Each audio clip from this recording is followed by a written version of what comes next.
Oke ya? Oke. Udah ya? Oke, sip? Ya. Bismillahirrahmanirrahim. Ya, jadi Assalamualaikum warahmatullahi wabarakatuh. Waalaikumsalam. Salam sejahtera untuk kita semuanya. Di kesempatan sore hari ini, ya, sore ini jam berapa? Jam 3, ya. Saya secara pribadi dan kami secara keseluruhan itu mengaturkan terima kasih yang sebesar-besarnya khususnya kepada Bapak Kapolri, ya, Pak Sigit, ya, Kapolda Metro Jaya, Pak Karyoto, dan semua penyidiknya yang telah menjalankan tugas secara sangat profesional. Kenapa sangat profesional? Ya, karena saya tadi memang melakukan apa yang menjadi hak saya untuk menjawab pertanyaan-pertanyaan dalam undangan klarifikasi, dan alhamdulillah penyidiknya, saya nggak perlu sebut namanya ya, itu adalah juga melakukan sesuai dengan apa yang saya katakan. Jadi saya menjawab dengan detail semua apa yang ditanyakan sepanjang itu berhubungan dengan surat undangan yang diberikan kepada saya. Ya, jadi artinya itulah makanya saya juga berharap ya agar polisi itu bisa presisi ya, jadi bisa profesional untuk melakukan tugas seperti ini. Jadi artinya kalau yang memang itu yang ada dalam surat undangan, ya itu yang kemudian ditanyakan, ya tidak menanyakan yang lain atau bahkan melebar ke hal yang lain. Jadi alhamdulillah ya saya tadi sudah menjawab dengan detail sampai sekitar 26 pertanyaan ya, dengan jumlah halaman sekitar 22 lebih ya. Dan saya juga menyampaikan jawaban saya atas pertanyaan-pertanyaan pada laporan. Dan saya juga saya tadi juga sampaikan dalam jawaban ya, saya harap tugas profesional polisi itu persis sama yang dilakukan terhadap saudara pelapor ya. Pelapor itu melaporkan belum ada yang terlapor gitu. Jadi melaporkan atau membuat laporan ini pada tanggal 30 April 2025 dan langsung terbit hari itu juga ya surat perintah penyelidikan pada tanggal yang sama. Ini luar biasa. Ya, kalau ini dilakukan untuk semua masyarakat tentu akan sangat senang karena laporan bisa cepat dan kemudian tegas, presisi langsung. Hari itu juga lapor ke SPKT, hari itu juga langsung buat BAP, hari itu juga kemudian terbit surat perintah penyelidikan dan bahkan undangan. Ya, jadi saya harapkan sikap itu juga ada pada semua pelaporan yang ada. Jadi jangan bedakan masyarakat yang ada. Jadi kami ini juga dengan cepat juga diberikan undangan klarifikasi, tapi juga kami juga cepat juga bisa diselesaikan karena kita sama-sama insya Allah kita mengerti hukum. Ya, kalau kita mengerti hukum ya begini. Jadi artinya apa yang ditanyakan, apa yang dijawab, saya tidak perlu menjawab apa yang tidak ditanyakan, apa yang tidak ada dalam surat. Itu aja saya kira. Konfirmasi Mas, ya. Pelapor di tanggal 30 itu siapa? Pelapor di tanggal 30 itu yang saya baca tadi itulah insinyur tulisannya gitu ya. Ya, Insinyur Haji Joko Widodo. Tadi yang digali oleh penyidik di dalam apa saja yang terkait dengan pelaporan itu artinya apa? Ya, 22 pelaporan itu banyak soal bagaimana dulu hidup saya, kisah saya. Ya, saya SD, SMP, SMA, ada ijazah semua ya, gitu. Ya, kemudian S1 UGM asli, S2 UGM asli, S3 UNJ asli, itu saja. Ada lah, jelaskan semua gitu. Dan kemudian apa profesi saya sekarang? Saya profesi sekarang sebagai konsultan telematika dan multimedia. Kemudian saya diminta menjelaskan apa itu telematika. Telematika adalah telekomunikasi, media dan informatika untuk bisa menganalisis. Jadi saya saintis ya, menganalisis secara independen segala hal yang berbau dengan suara, foto, video dan lain sebagainya. Bahkan saya juga diminta jadi menjelaskan perjalanan hidup saya. Ya saya jelaskan dulu saya sempat jadi dosen sekitar 8 tahun di UGM ya. Kemudian 10 tahun saya dosen di ISI, Institut Seni Indonesia. Kemudian saya sempat menjadi anggota KPI ya, Komisi Penyiaran Indonesia Daerah Istimewa Yogyakarta.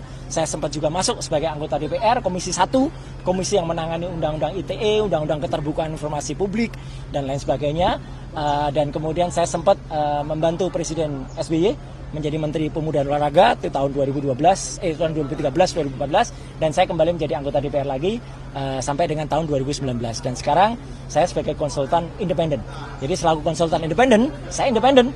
Ya, saya berhak melakukan apa yang menjadi tugas saya dan kemudian saya berhak menyampaikannya kepada masyarakat sepanjang dengan ilmu pengetahuan dan menjadi keterbukaan informasi publik. Itu aja yang ditanyakan tentang itu. Kemudian tentang ada beberapa hal yang lain yang ditanyakan, apakah soal video begini, saya hanya jawab singkat saja. Apakah itu ada pada surat laporan? tertanggal 26 Maret 2025. Ketika ditanyakan tidak terkait dengan itu, ya sudah, jangan tanya saya yang tidak ada kaitannya dengan itu. Ya, jadi kalau sama tidak ada itu, jadi lokus dan tempusnya tidak sama dengan apa yang ada pada surat undangan, ya sudah, itu tidak perlu dijawab. Ibaratnya kalau kita mengerjakan ujian, ya teman-teman semua, ya masyarakat, kita diminta untuk belajar tentang fisika. Ternyata nanti pertanyaannya soal kimia, ya jangan dijawab. Uang kita tugasnya adalah menjawab soal fisika. Jadi itu sama cerdasnya. Alhamdulillah tadi penyidik juga cerdas. Siapa? Jadi kalau Bapak tidak menjawab, saya tidak menolak jawaban.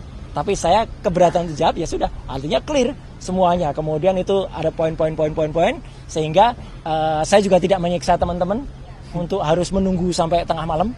Ya, saya juga tidak menyiksa penyidik dan pembuat laporan. Saya harapkan juga tidak menyiksa masyarakat. Ya gitu. Dengan membuat laporan-laporan yang tidak ada gunanya atau tidak ada manfaatnya ya bagi seluruh masyarakat. Saya kira itu. Video yang tadi dipertanyakan video apa sih? Video yang tadi dipertanyakan ya karena saya nggak lihat lagi karena saya dipertanyakan nggak ada hubungannya dengan itu ya nggak perlu saya jawabkan.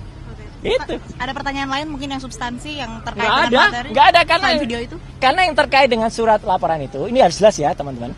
Jadi ini clear banget ya. Ini clear banget. Jadi LP itu ada pelapornya, tapi lucunya nggak ada terlapor. Sekali lagi ya, tidak ada nama terlapor. Jadi untuk para kuasa hukum yang kemarin sudah nyebut-nyebut nama, inisial dan sebagainya, hentikan tindakan-tindakan seperti itu tidak bagus ya untuk masyarakat. Karena ternyata tidak ada terlapornya. Jadi kalau tidak ada terlapornya, saya nggak perlu jawab. Karena kalau saya menjawab, jangan-jangan saya nanti jadi saksi. Kalau jadi saksi dan saudara yang terlapor itu adalah saksi saudara saya, ya saya nggak boleh jadi saksi. Atau misalnya yang terlapor itu adalah untuk pribadi. Loh, saya malah nggak boleh lagi itu untuk menjawab seperti itu. Daripada itu mubazir, ya lebih baik dari awal saya tanyakan terlapornya mana. Ya, ketika tidak ada terlapornya, ya sudah, saya senyum saja. Penyidik juga ngerti, ya Pak, nggak ada terlapornya, kita maksudnya. Nah, yang kedua adalah lokus dan tempusnya sudah jelas banget, ya.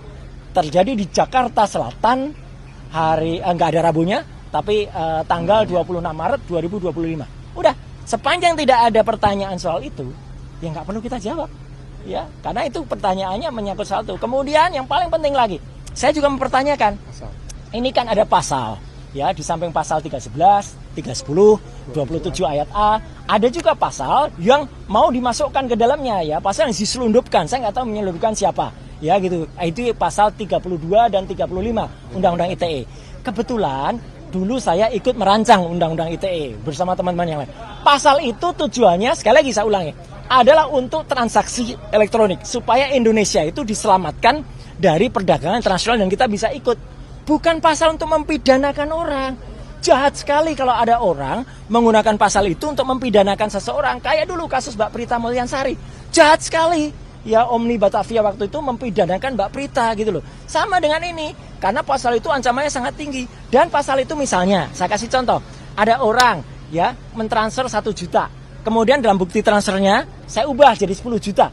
Itu saya bisa kena pasal itu. Di pasal 32. Ada orang memposting sebuah dokumen elektronik, namanya ijazah misalnya. Dia katakan itu asli gitu. Padahal ternyata orang yang punya ijazah mengatakan, saya nggak pernah mengeluarkan ijazah itu loh. Lah berarti yang memposting ijazah itu salah seorang kader dari partai itu. Kena pasal itu harusnya. Justru itu ya kalau yang smart begitu. Jadi saya tadi tanya, dokumen elektroniknya mana? Belum ada Pak dokumen elektroniknya. Ya sudah. Kalau belum ada dokumen elektroniknya ya nggak usah diterima. Jadi saya tadi tidak minta berhenti, tapi memang selesai pemeriksaannya. Selesai karena nggak ada lagi yang bisa ditanyakan, ya. Karena jawaban saya smart, sharp pada pertanyaan-pertanyaan yang harusnya ditanyakan. Dan penyidik sekali lagi anak buah Pak Kapolda dan juga anak buahnya Pak Kapolri menjalani tugas dengan baik. Dia juga nggak ngeyel, ya. Dia katakan, oh iya Pak, baik Pak. Kalau profesional dan malah kita kasih kuliah tadi. Panjang Mirga ngobrol di dalam bagus sekali dan juga bagus jam 12 tadi saya diberi waktu untuk sholat zuhur, makan, sholat, kemudian juga hari ini begitu sudah selesai ya selesai udah di print clear semua sudah saya teken tanda tangan ya dan saya berharap hal yang sama terjadi pada teman-teman yang mungkin ikut diundang ya saya harapkan mereka menjawab dengan sharp and clear and clean dan smart gitu. next agenda kira-kira ada di Belum ada. ya. Belum ada. Karena selesai.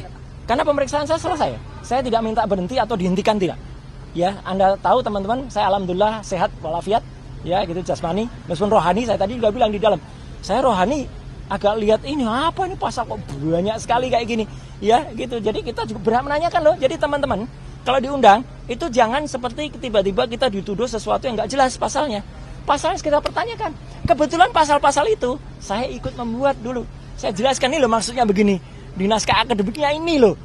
Jadi harus ngerti pasal itu. Bukan asal kemudian ada pasal ini dipakai untuk mempidanakan orang. Jangan sampai ya. Jangan kita malah justru memiliki mens rea atau niat kurang baik untuk mempidanakan orang. Hati-hati. Mas Roy, siapa lagi yang diperiksa? Masih ada Dokter Tifa di dalam.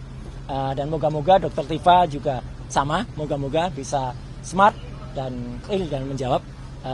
Tapi ya kita berdoa saja. Dan moga-moga kalau ada teman-teman yang lain ya. Saya berharap tidak banyak lagi yang harus buat apa ya Prof Egi dipanggil. ya dipanggil atau bahkan dibikin susah dengan ada laporan yang nggak jelas. Ya. Ini laporan nggak jelas ini. Laporan kok nggak ada yang terlapor. Sekali lagi loh ya, bohong kalau dikatakan sudah ada terlapornya. Nggak ada. Dalam klarifikasi itu belum ada terlapornya. Ya, itu ya saya kira. Oke, terima kasih. Makasih teman-teman.